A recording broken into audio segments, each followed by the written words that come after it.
മകേരി നക്ഷത്രക്കാരെ സംബന്ധിച്ച് ഏറ്റവും നല്ലൊരു സമയമാണ്. 11ാം ഭാവത്തിൽ ശനീശ്വരൻ വരികയും 2ാം ഭാവത്തിൽ മിഥുനൻ രാശിയിൽ വ്യാഴം നിൽക്കുകയും ചെയ്യുന്നു. ഒരു വിചാരിക്കുന്ന കാര്യങ്ങളൊക്കെ പെട്ടെന്ന് കാര്യങ്ങൾ നടക്കാം. പുറത്തേക്ക് പോകേണ്ട കാര്യങ്ങളായാലും മുന്നോട്ട് പോവാം. വിവാഹം വീട്ടിലാണെങ്കിലും എല്ലാ കാര്യങ്ങൾക്കും നമുക്കൊരു നല്ലത് ആയിട്ട് വരുന്നുണ്ട്. രാഹു കർമ്മത്തിലേക്ക് വരുന്നുണ്ട്. നമ്മുടെ അലസത മൂലം നമുക്ക് എന്തെങ്കിലും വരാനായിട്ട് സാധ്യതയുണ്ട്. രോഗങ്ങൾ ഇല്ലാതെ നന്നായിട്ട് നോക്കുക.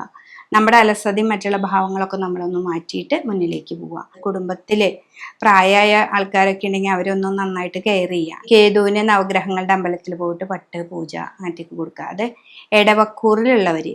ഇനി മകേരത്തിലെ പകുതി ഭാഗം വരുന്നത് മിഥുനക്കൂറിലാണ്. അപ്പൊ മിഥുനക്കൂറുകാരെ സംബന്ധിച്ച് കർമ്മത്തിൽ ശനി നിൽക്കുമ്പോൾ എന്താ വെച്ചിട്ടുണ്ടെങ്കിൽ കർമ്മത്തെ വളരെയധികം ശ്രദ്ധിക്കണം. കണ്ടകശനിയുടെ കാലഘട്ടമാണെന്ന് മനസ്സിലാക്കി നമ്മൾ ജോലിയിൽ വളരെ ആത്മാർത്ഥമായിട്ട് പെരുമാറുക. ശിവന്റെ അമ്പലത്തിൽ നന്നായിട്ട് പ്രാർത്ഥിക്കണം. പിന്നെ മിഥുനൻ രാശി ആയതുകൊണ്ട് നമുക്ക് ഗണപതിയെ നന്നായിട്ട് ആരാധിക്കുക.